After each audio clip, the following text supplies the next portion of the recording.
معزز سامعین کرام، گزشتہ 2 جمعات سے ہم تقوی سے متعلق گفتگو کرنے کی سعادت حاصل کر رہے ہیں۔ اپنے دلوں پر چڑھے ہوئے زنگ کو دھونے کی کوشش کر رہے ہیں۔ اللہ کے محبوب اور برگزیدہ بندوں کی مقدس اقوال و احوال سے ہم اپنی زندگیوں میں عملی انقلاب اور تقوی کا انقلاب برپا کرنے کی کوشش کر رہے ہیں۔ انشاءاللہ العزیز آج بھی ہم اسی موضوع پر گفتگو کرنے کی سعادت حاصل کریں گے، تاکہ ہمارے پروردگار کا فضل اور حبیب پاک صلی اللہ علیہ وسلم کی عنایات اور نوازشات کی برکتوں سے ہمیں عابد اور زاہد، متقی و پرہیزگار بننے کی توفیق نصیب ہو جائے۔ معزز سامعین اکرام، آج اس گفتگو کا آغاز حضور سیدنا غوث الورا رضی اللہ تعالی عنہ کے ایک مبارک قول سے کرنے کی سعادت حاصل کرتے ہیں۔ حضرت غوث پاک رضی اللہ تعالی عنہ سے کسی نے پوچھا کہ بندے اور خدا کا تعلق کیسا ہونا چاہیے؟ تو غوث پاک رضی اللہ تعالی عنہ ارشاد فرماتے ہیں،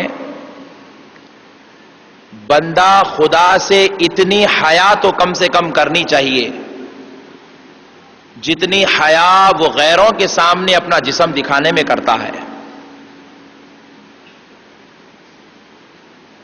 یعنی کہ جس طرح بندہ اپنے جسم کو لوگوں کے سامنے ظاہر کرنے پر شرم محسوس کرتا ہے، اس وقت جو اسے ندامت ہوتی ہے، جو شرمندگی ہوتی ہے، جو اس کا دل اس پر اپنے آپ پر ملامت کرتا ہے، غوث پاک فرماتے ہیں جب بندہ خدا کی نافرمانی کرتا ہے تو کم سے کم اتنی تو شرمندگی اسے ضرور ہونی چاہیے۔ جب وہ خدا کی عبادات کو چھوڑ کر دنیا پرستی میں، دنیا کی محبت میں دل لگا کر زندگی گزارتا ہے، جب وہ عبادت سے محروم ہو رہا ہے تو کم سے کم اسے اتنی حیا تو ضرور ہونی چاہیے کہ میں جس رب کا کھا رہا ہوں اس کو چھوڑ کر کسی اور کے ساتھ وقت بتا رہا ہوں۔ اسے کم سے کم اتنا خیال تو ضرور ہونا چاہیے کہ میں جس رب کی زمین پر زندہ ہوں، جس رب کی عطا سے سانسیں لے رہا ہوں، جس رب کی نوازشات اور مہربانیوں سے یہ زندگی کا سفر طے کر رہا ہوں، میں اس رب کی عبادات، اس کی بارگاہ کی سجدہ ریزیاں، اس کی بارگاہ کے تقوی اور مجاہدے کے راستوں کو چھوڑ کر میں کسی اور غیر کی محبت میں زندگی گزار رہا ہوں۔ کم سے کم بندے کو اتنی حیا تو ضرور ہونی چاہیے۔ یہ بندگی اور خدائی کا تعلق ہے۔ اگر حضرت غوث پاک رضی اللہ تعالیٰ عنہ کا یہ قول ہم اپنی زندگیوں کے سامنے رکھ کر اس کو تھرمامیٹر بنا کر ہم اپنا محاسبہ لیں تو میں سمجھتا ہوں کہ ہمارے اندر شاید آج یہ حیا کا پہلو بھی ختم ہو گیا، اور حضرت سیدنا خواجہ غریب نواز رضی اللہ تعالیٰ عنہ سے پوچھا گیا کہ بندہ خدا سے کیسے خوف کرے، خدا سے کس طرح ڈرے؟ تو حضرت غریب نواز رضی اللہ تعالیٰ عنہ ارشاد فرماتے ہیں کہ بندہ خدا سے اتنا تو ضرور ڈرنا چاہیے جتنا ایک موذی جانور کو دیکھنے کے بعد اس میں ڈر اور ہیبت پیدا ہوتی ہے، جتنا اس میں خوف پیدا ہوتا ہے، کہ اس کا یہ خوف موذی جانور سے اس لیے ہوتا ہے کہ اگر وہ موذی جانور اسے ڈس لے یا اسے کاٹ دے یا اس پر حملہ کر دے تو آنن فانن اس کی زندگی ختم ہو جاتی ہے۔ تو جس طرح زندگی کے ختم ہونے کا ڈر، زندگی کے چلے جانے کا ڈر، جس طرح اپنے آپ کے برباد ہو جانے کا ڈر انسان کو ایک جانور کے سامنے ہیبت میں ڈال رہا ہے، ایک جانور کے سامنے اسے کمزور کر رہا ہے، ایک جانور کے سامنے اسے جو ہے کانپنے پر مجبور کر رہا ہے۔ حضرت غریب نواز فرماتے ہیں جب بندہ خدا کی نافرمانی کرتا ہے، خدا کے قانون کے مطابق زندگی گزارتا ہے، خدا کے احکامات کو بھول کر زندگی گزارتا ہے، اللہ رب العزت کے ساتھ سامنے نادان بن کر زندگی گزارتا ہے. جب جب اس سے نافرمانیاں ہوتی ہے تو بندہ بھی اتنا ہی خوف کم سے کم خدا سے ضرور کرے, اتنا ضرور کانپے جتنا ایک موذی جانور کو خیال سے کانپ رہا تھا, ایک موذی جانور کی وجہ سے کانپ رہا تھا کہ کانپے, کیونکہ موذی جانور کا خوف اسے زندگی سے دور کرتا ہے. لیکن اگر خدا بندے کی ناراضگی سے ناراض ہو جائے, بندے کی نافرمانی سے ناراض ہو جائے, تو پھر انسان کو زندگی تو مل جائے گی لیکن پھر اس کا زندہ رہنا بیکار ہو جائے گا, اس کا انسان ہونا بیکار ہو جائے گا, اس کا پیدا ہونا بیکار ہو جائے گا. اگر خدا ناراض ہو جائے تو پھر زندگی کا مقصد ہی ختم ہو گیا, جینے کا مقصد ہی ختم ہو گیا, بندے ہونے کا مقصد ختم ہو گیا, مسلمان ہونے کا مقصد ختم ہو گیا. تو فرماتے ہیں کہ اللہ کا حق اتنا بھی نہیں ہے کہ بندہ موذی جانور سے ڈرے اور جس کا کھا رہا ہو اس خدا سے نہ ڈرے, جس کی زمین پر پھرتا ہو اس سے نہ ڈرے, جس کے ساتھ زندگی سہارے زندگی گزار رہا ہو, جو لمحہ لمحہ اس کی مدد کر رہا ہو, جو وقتاً فوقتاً اس کے اوپر مہربان ہو رہا ہو, ہر لمحہ اس بندے پر اپنی رحمتوں کو بچھا رہا ہو, کیا بندہ اس خدا کا اتنا بھی خوف نہ کرے, اس کی ناراضگی کا اتنا بھی لحاظ نہ رکھے, اس کے ناراض ہونے کا اتنا بھی احساس نہ رکھے؟ تو پھر غریب نواز فرماتے ہیں کہ پھر اب خوف کا مطلب ہی کیا رہ گیا, بندگی کا مطلب کیا رہ گیا, اس کے خدا ہونے کا اس کے خدا ہونے کی شان کیا رہ گئی؟ تو اس لیے معزز سامعین اکرام, یہ حیا اور خوف کا جو معاملہ ہے ذرا بزرگوں سے سیکھنے کی ضرورت ہے. بزرگوں نے ہمیں کس شان کے ساتھ بتلایا کہ خدا سے اتنا تو خوف کرو. اور ایک بہت بڑے بزرگ گزرے ہیں معزز سامعین اکرام, وہ ارشاد فرماتے ہیں کہ اللہ کا ذکر کتنا, ان سے پوچھا گیا کہ خدا کو کتنا یاد کریں, خدا کا ذکر کتنا کریں. آئیے میں بزرگوں کی باتیں اس لیے بتا رہا ہوں تاکہ ہمیں اپنے ضمیر کو جھنجھوڑنے کا موقع ملے, اپنی آج بے دینیوں کی طرف ملامت کرنے کا موقع ملے. آج ہمارے دل جو دنیا کی محبت میں پھنس گئے ہیں, ان کو دنیا کی محبت سے نکال کر خدا پرستی میں لگانے کا ہمیں موقع نصیب ہو جائے. کہ بزرگوں سے پوچھا گیا, ولیوں سے پوچھا گیا کہ خدا کا ذکر بندہ ہونے کے ناطے ایک بندہ کتنا کرنا چاہیے, تو صوفیاء فرماتے ہیں ہماری نظر میں وہ سانس کفر میں گزر گئی جس سانس میں خدا کا نام نہیں لیا گیا. اللہ اکبر. فرماتے ہیں وہ سانس کفر میں گزر گئی جس سانس میں خدا کا نام نہیں لیا گیا. اب آپ ذرا اندازہ کیجئے, صوفیاء اکرام فرماتے ہیں سانس کو بغیر ذکر الہی کے چھوڑ دینا, سانس ہو اور اللہ کا ذکر نہ ہو, بندہ زندہ ہو اور خدا کا ذکر نہ ہو, بندہ خدا کی زمین پر رہتا ہو اور اس کا ذکر نہ کرتا ہو, اس کی نعمتوں سے سانسیں لے تو رہا ہو اور اس کا ذکر نہ کر رہا ہو, اس کا دیا ہوا کھا رہا ہو, اس کو یاد نہ کر رہا ہو, اس کی نعمتوں سے فیضیاب ہو رہا ہو, زندگی کے مزے لوٹ رہا ہو, اس کی نعمتوں انوار کو دیکھ دیکھ کر دن بھر رات بھر اپنے عیش و عشرت کی زندگی تو گزار رہا ہو اور خدا کو یاد نہ کر رہا ہو, تو پھر فرماتے ہیں کہ ایسا بندہ ہونے کے ناطے کہ وہ مسلمان ابھی نہیں ہوا ہے, کامل ایمان اس میں نہیں آیا, مسلمانیت کی حقیقی پہچان اس کے اندر نہیں آئی, بس لیبل کا مسلمان ہو گیا, صرف نام کا مسلمان ہو گیا, حقیقت میں ابھی اس کے اندر خدا کا ذکر, خدا کی بندگی نہیں آئی, اس نے ابھی اپنے رب کو نہیں پہچانا, اس نے اپنے آپ کو رب کا سچا بندہ نہیں بنایا. معزز سامعین اکرام, آج ہم ذرا غور کرتے چلیں تو یہی بات ہمیں نظر آتی ہے.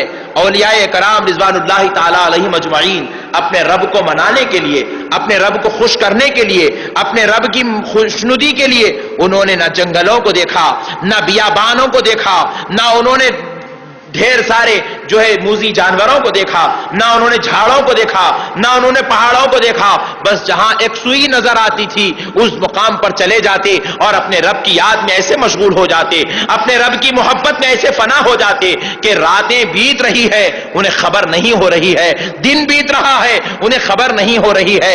ارے ایک رات دو رات نہیں, مہینے دو مہینے کی رات نہیں, 40 سال کی رات بیت گئی. پلٹ کر دیکھتے ہیں تو پتا بھی نہیں چلا کہ 40 سال کا وقت بیت گیا, بس مولا کی محبت میں ایسے گرفتار تھے, رب کی محبت میں ایسے سرشار تھے.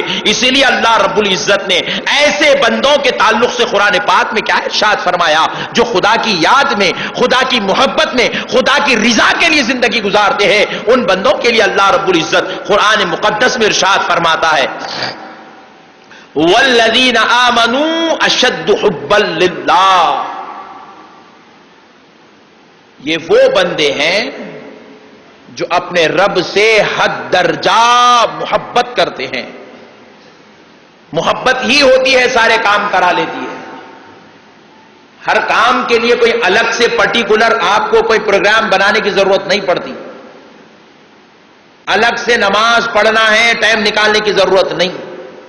الگ سے ایک ذکر کے لیے بیٹھنا ہے وقت نکالنے کی ضرورت نہیں ہوتی. تقوی اور ریاضت کے لیے رات بھر مصلے بچھانے کی ایک الگ سے کوشش کرنے کی ضرورت نہیں پڑتی.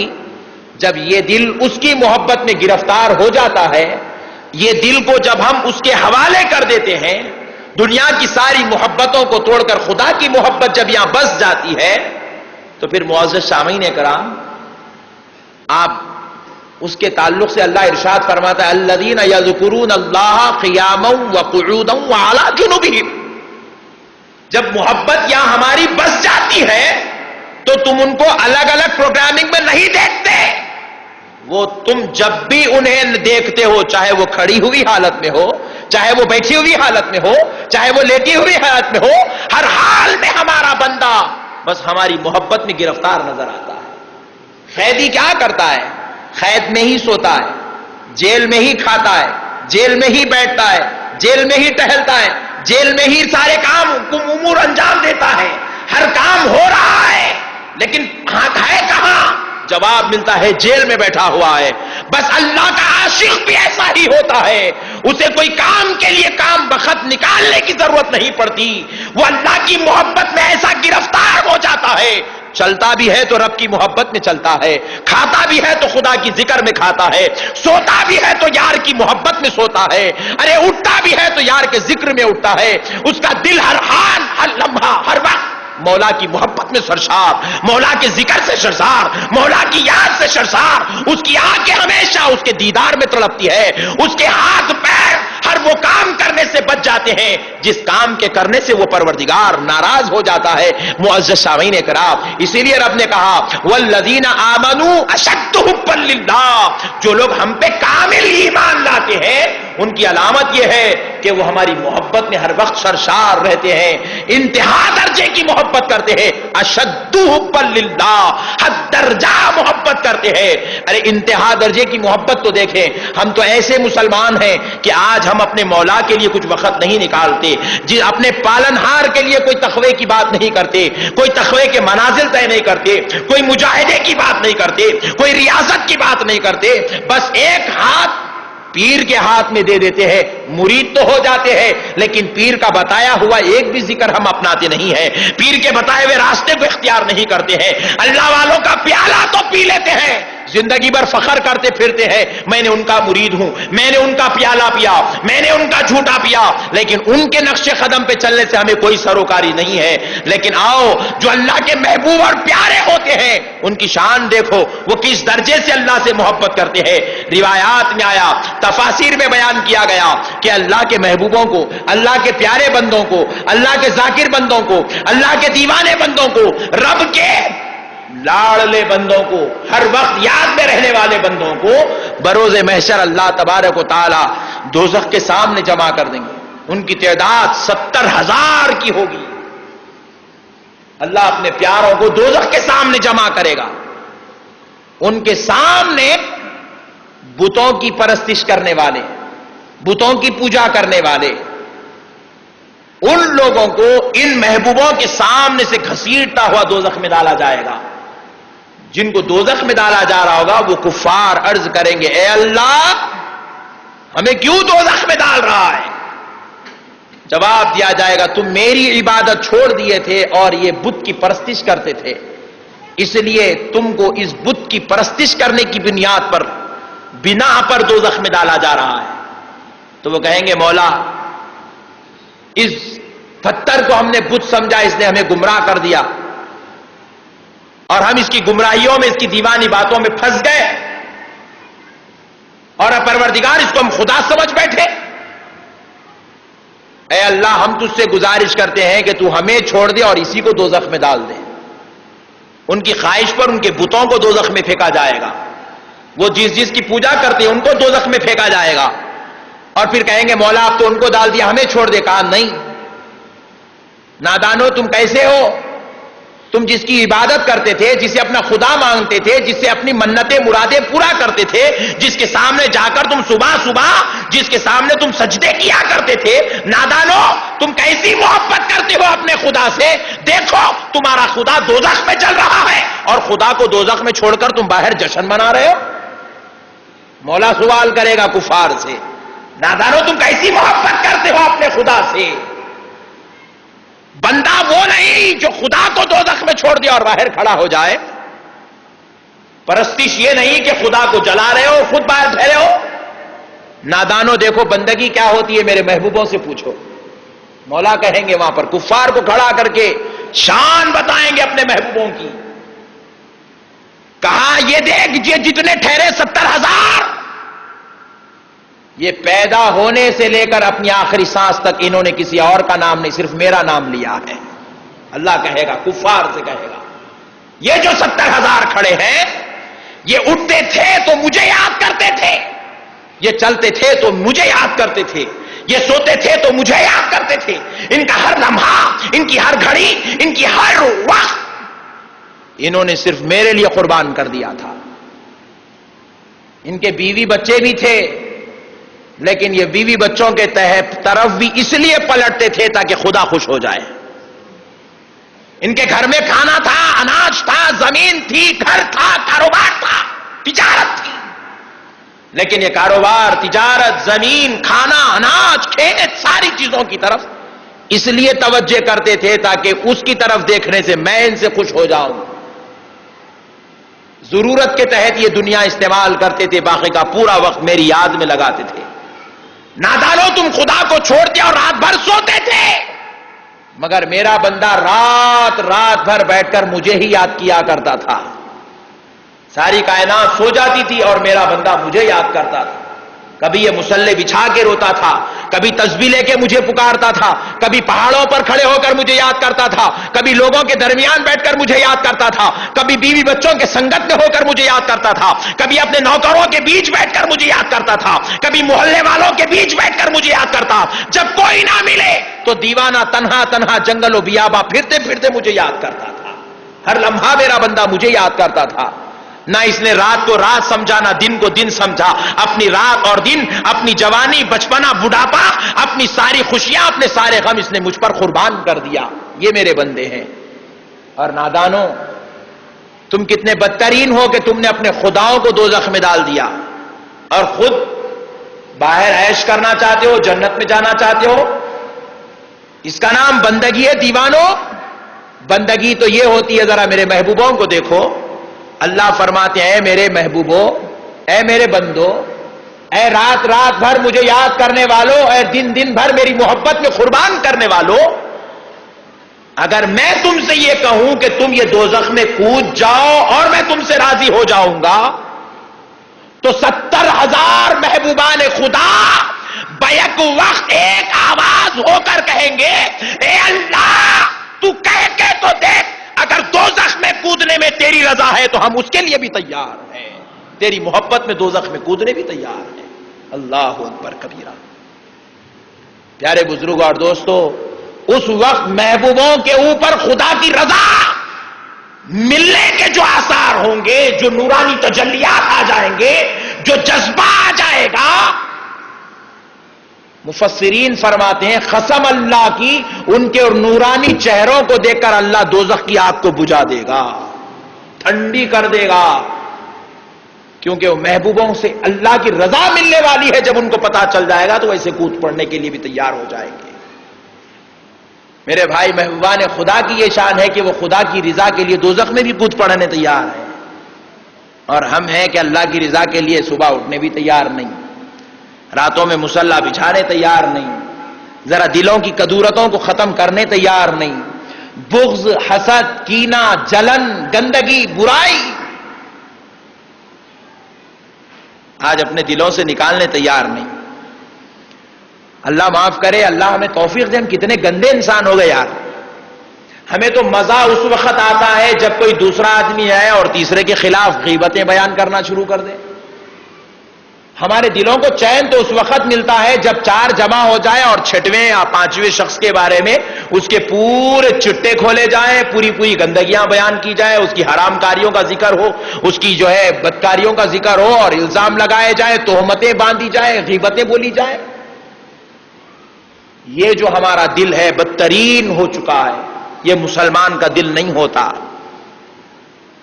میرے پیر حضور سیدنا خلیل اللہ شاہ صاحب قبلہ رحمت اللہ علیہ ابدال تھے،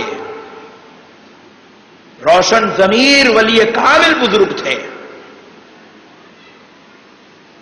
حضور سیدنا خلیل اللہ شاہ صاحب قبلہ رحمت اللہ علیہ کے پاس،